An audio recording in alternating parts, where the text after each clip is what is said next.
ओम शांति। 13 जून 2022 के बाबा के अनमोल महावाक्य है। बाबा ने कहा, मीठे बच्चे, यह पाठशाला है नर से नारायण बनने की। पढ़ाने वाला स्वयं सत्य बाप, सत शिक्षक और सद्गुरु है। तुम्हें इसी निश्चय में पक्का रहना है। प्रश्न है, तुम बच्चों को किस बात का जरा भी फिक्र नहीं होना चाहिए? क्यों? अगर कोई चलते चलते हार्ट फेल हो जाता, शरीर छोड़ देता, तो तुम्हें फिक्र नहीं होना चाहिए, क्योंकि तुम जानते हो हर एक को अपनी एक्ट करना है। तुम्हें खुश होना चाहिए कि आत्मा ज्ञान और योग के संस्कार लेकर गई तो और ही भारत की अच्छी सेवा करेगी। फिक्र की बात नहीं, फिक्र की बात नहीं, यह तो ड्रामा की भावी है। बाबा कहते ड्रामा में हर एक आत्मा का अपना पार्ट है। तो किसी ने शरीर छोड़ा है तो उसका पार्ट उतना ही था उस घर में। तो ये ड्रामा की भावी है। गीत बचा है, तुम ही हो माता पिता, तुम ही हो बंधु सखा, तुम ही हो। ओम शांति। बाप बच्चों को समझाते हैं, बच्चे जानते हैं, बाबा भी बच्चे कह बुलाते हैं। और यह बाप दादा दोनों कंबाइंड है। पहले बाप दादा फिर बच्चे हैं। यह नई रचना हुई ना। और बाप राजयोग भी सिखा रहे हैं। हूबहू 5000 वर्ष पहले मुआफिक फिर से हमको राजयोग सिखा रहे हैं। भक्ति मार्ग में फिर उनके किताब बनाए, उसको गीता कह दिया है। परंतु इस समय तो गीता की कोई बात नहीं। यह पीछे शास्त्र बनाए, उनको कह दिया है श्रीमद् भगवत गीता। सहज राजयोग की पुस्तक भक्ति मार्ग में पुस्तक पढ़ने से फायदा नहीं होगा। ऐसे ही सिर्फ शिव को याद करने से कोई वर्षा नहीं मिल सकता। वर्षा सिर्फ अभी संगम पर ही मिल सकता है। बाप है ही बेहद का वर्षा देने वाला, और वर्षा भी देंगे संगम पर। बाप राजयोग सिखलाते हैं। दूसरे भी जो सन्यासी आदि सिखलाते हैं, उनके सिखलाने में और इनके सिखलाने में रात दिन का फर्क है। उन्हों की बुद्धि में गीता रहती है और समझते हैं कृष्ण ने गीता सुनाई, व्यास ने लिखी। परंतु गीता तो न कृष्ण ने सुनाई थी, न वह समय था, न कृष्ण का रूप हो सकता है। बाप सब बातें क्लियर कर समझाते हैं, क्योंकि बाबा कहते बच्चे, गीता में साफ लिखा है कि जब जब धर्म की अति ग्लानि होती है तब मैं इस धरा पर आता हूँ। तो ना द्वापर युग में धर्म ग्लानि हुई थी और ना ही सतयुग में। इसीलिए बाबा कहते इस संगम पर बाप ने गीता सुनाई है। तुम बच्चे जानते हो हम नर से नारायण बनने इस पाठशाला व रुद्र ज्ञान यज्ञ में बैठे हैं। अब बाबा कहते जज करो आप, तो कृष्ण का वो रूप तो हो नहीं सकता। बाबा सब क्लियर कर समझाते हैं और कहते अभी जज करो। उनका नाम भी बाला है, सत्य बताने वाला ही नर से नारायण बना सकते हैं।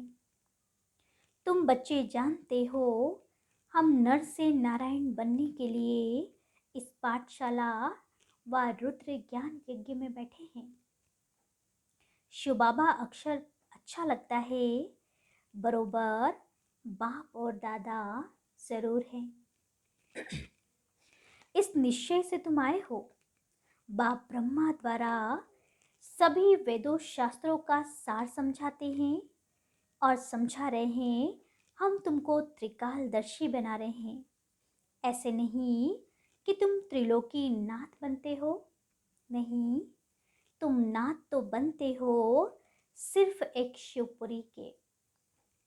उनको लोग नहीं कहेंगे, लोक मनुष्य सृष्टि को कहा जाता है।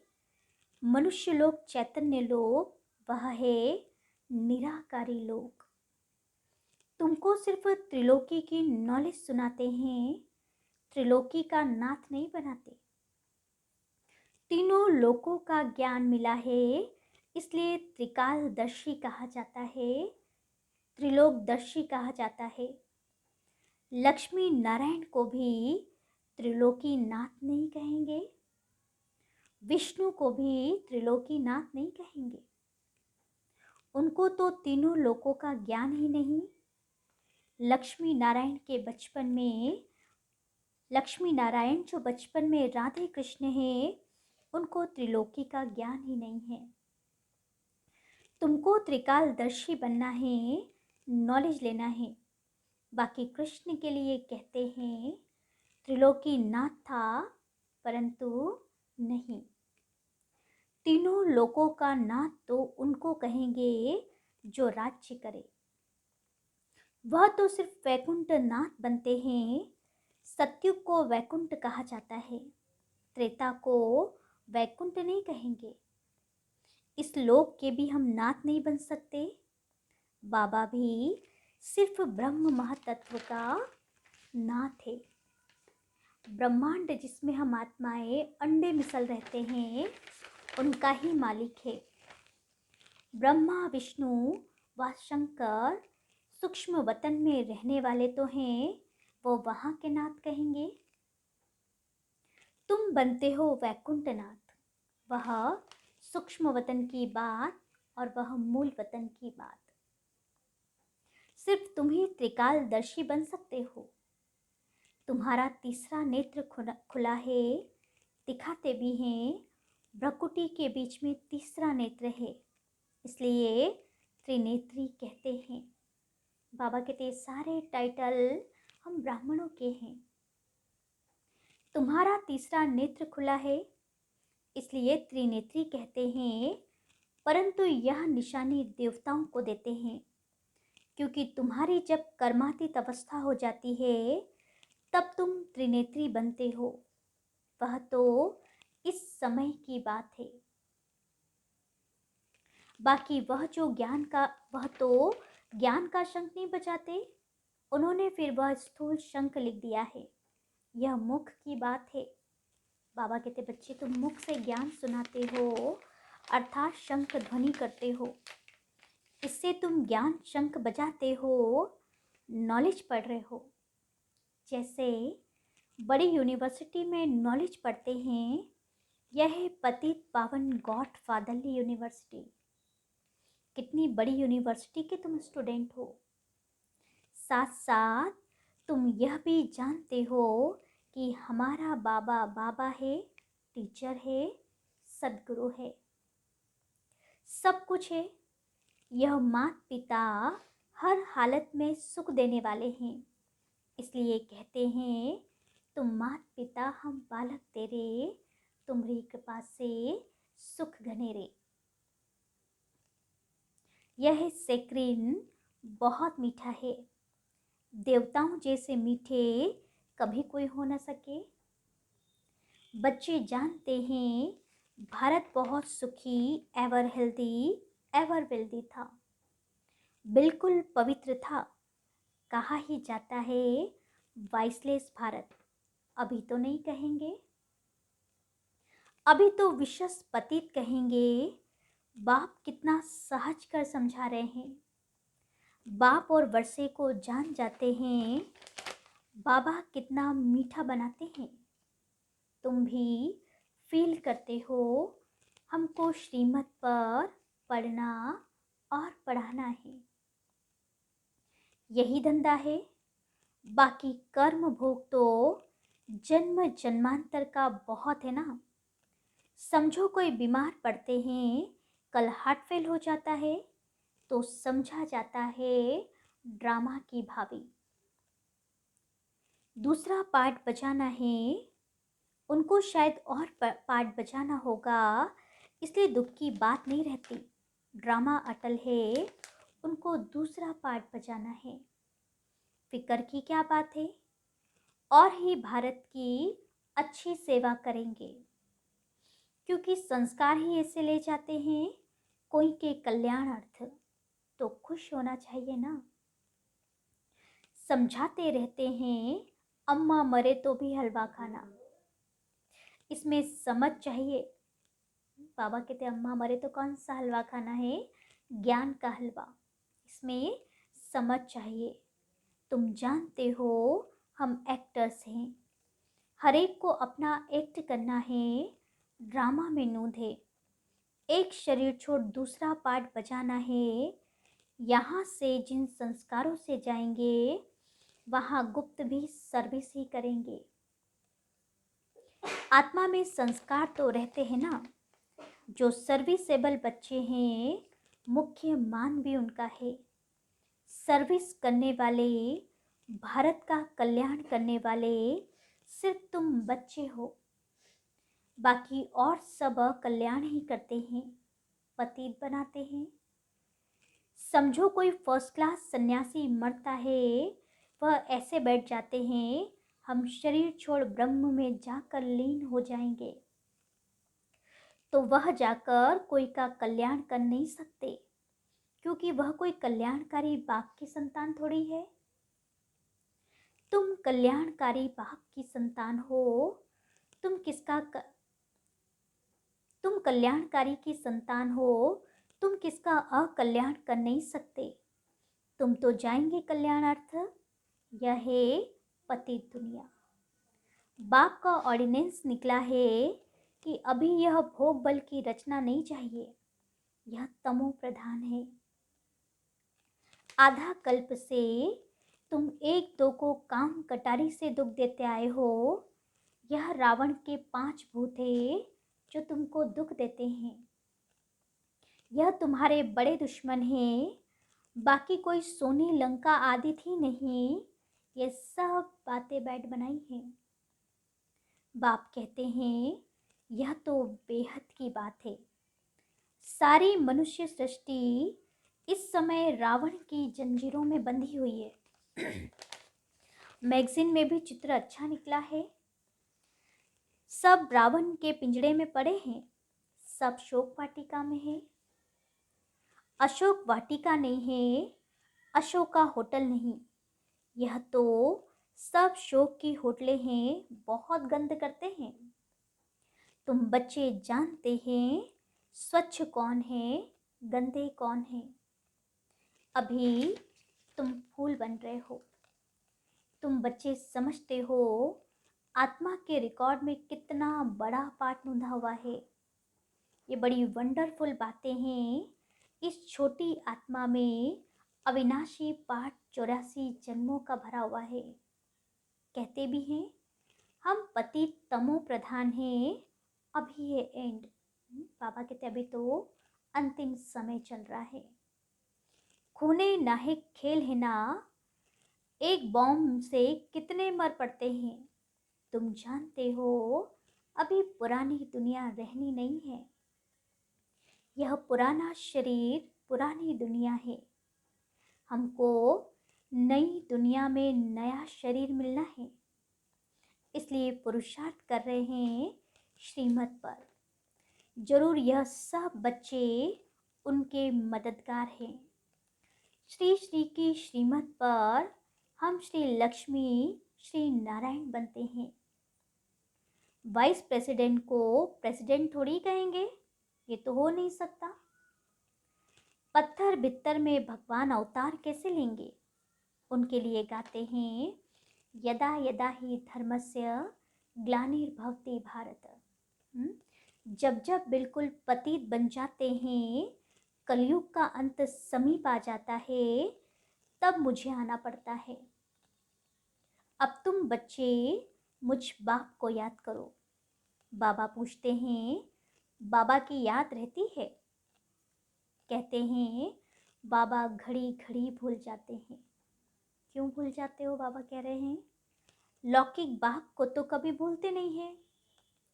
यह बात बिल्कुल नहीं है। बाप निराकार एक बिंदी है, यह प्रैक्टिस नहीं है। कहते हैं ना हमने न तो कभी ऐसा सुना न उनको ऐसे याद किया।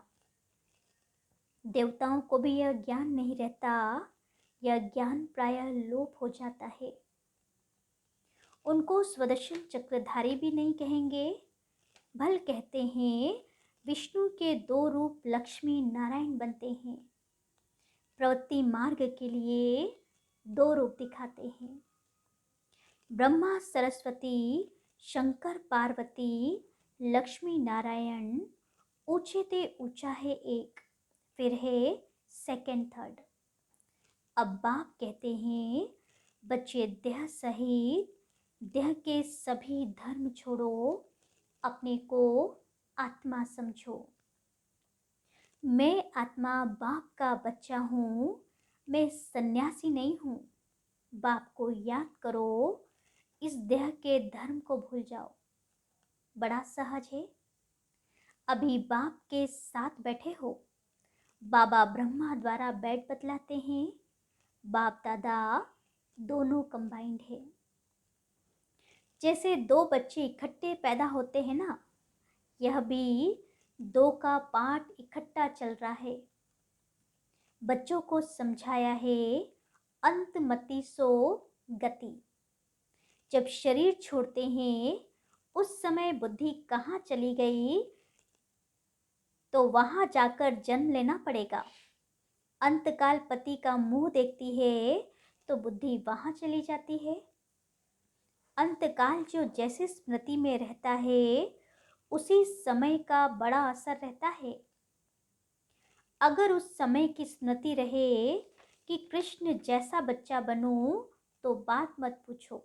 बाबा कहते इसको कहते हैं अंतमति सो गति, है ना। जिस समय जिसकी याद रहेगी अंतिम समय में वैसी स्थिति बनेगी। बहुत सुंदर बच्चा बनकर जन्म लेते हैं। अब तो अंतमति एक ही लगन रखनी है ना। इस समय तुम क्या कर रहे हो जानते हो? हम शिव बाबा को याद करते हैं। सबको साक्षात्कार तो होता ही है। मुकुटधारी तो कृष्ण भी है, राधे भी है, प्रिंस प्रिंसेस तो होंगे, परंतु कब? सतयुग में व त्रेता में। वह फिर पुरुषार्थ पर है। जितना पुरुषार्थ करेंगे उतना उच्च पद पाएंगे। तुम कहते हो हम तो 21 जन्मों के लिए राजा ही लेंगे। मम्मा बाबा लेते हैं तो क्यों नहीं हम फॉलो करें? नॉलेज को धारण कर फिर कराना है। इतनी सर्विस करनी है, तब 21 जन्मों के लिए प्रारब्ध मिलेगी। स्कूल में जो अच्छी रीति पुरुषार्थ नहीं करते हैं तो कम मार्क्स लेते हैं। तुम अभी 5 विकारों रूपी माया पर विजय पाते हो। तुम्हारी है अहिंसक युद्ध। अगर राम को निशानी न देवे तो सूर्यवंशी चंद्रवंशी कैसे कहा जाए? तो बाप कहते हैं तुम जितना पुरुषार्थ करेंगे तो अंतमति सो गति होगी। देह का भी ख्याल न हो, सबको भूलना है। बाप कहते हैं तुम अशरीरी आए थे, फिर अशरीरी जाना है। तुम इतनी छोटी बिंदी इन कानों से सुनती हो, मुख द्वारा बोलती हो। हम आत्मा एक शरीर छोड़ फिर दूसरे में जाते। अभी हम आत्माएं घर जा रही हैं। बाबा बड़ा श्रृंगार कराते हैं जिससे मनुष्य से देवता बन जाते हैं। तुम जानते हो शिव बाबा को याद करने से हम ऐसे बनते हैं। गीता में भी है, मुझे याद करो और वर्षे को याद करो तो तुम स्वर्ग के मालिक बनेंगे। बिल्कुल सहज है, समझते भी हैं। बरोबर हम कल्प कल्प आपसे ब्रह्मा द्वारा वर्षा पाते हैं, गाते भी है ना। ब्रह्मा द्वारा स्थापना देवता धर्म की। नापास होने से फिर त्रेता के क्षत्रिय धर्म में चले जाते हैं। बाबा कहते जो आत्माएं अंतिम समय तक विकारों से युद्ध ही करती रहेगी, फिर वो नापास होकर क्षत्रिय धर्म में चले जाएंगे। ब्रह्मा द्वारा ब्राह्मण, देवता, क्षत्रिय 3 धर्मों की स्थापना होती है। सतयुग में और कोई धर्म होते नहीं और सब बाद में आते हैं। उनसे हमारा कोई कनेक्शन नहीं है। भारतवासी भूल गए हैं कि हम आदि सनातन देवी देवता धर्म के थे। यह भी ड्रामा का पार्ट ऐसा बना हुआ है, किसी को याद ही नहीं है कि हम आदि सनातन देवी देवता धर्म के हैं। अच्छा, मीठे मीठे सिकिलते बच्चों प्रति माता पिता बाप दादा का याद प्यार और गुड मॉर्निंग। रूहानी बाप की रूहानी बच्चों को नमस्ते और हम रूहानी बच्चों की रूहानी बाप दादा को याद प्यार, गुड मॉर्निंग और नमस्ते नमस्ते नमस्ते। फिर धारणा के लिए मुख्य सार है। पहला, श्रीमत पर पढ़ने और पढ़ाने का धंधा करना है। ड्रामा की भावी पर अटल रहना है। किसी भी बात का फिक्र नहीं करना है। दूसरा है, अंतकाल में एक बाप के सिवाय और कोई भी याद ना आए, इसलिए इस देह को भी भूलने का अभ्यास करना है और शरीरी बनना है। वरदान है, मन बुद्धि से किसी भी बुराई को टच न करने वाले संपूर्ण वैष्णव व सफल तपस्वी भव। पवित्रता की पर्सनालिटी व रॉयल्टी वाले मन बुद्धि से किसी भी बुराई को टच नहीं कर सकते। जैसे ब्राह्मण जीवन में शारीरिक आकर्षण व शारीरिक टचिंग अपवित्रता है, ऐसे मन बुद्धि में किसी विकार के संकल्प मात्र की आकर्षण व टचिंग अपवित्रता है। तो किसी भी बुराई को संकल्प में भी टच न करना, यही संपूर्ण वैष्णव व सफल तपस्वी की यही संपूर्ण वैष्णव व सफल तपस्वी की निशानी है। स्लोगन है, मन की उलझनों को समाप्त कर वर्तमान और भविष्य को उज्जवल बनाओ। मन की उलझनों को समाप्त कर वर्तमान और भविष्य को उज्जवल बनाओ। अच्छा, ओम शांति।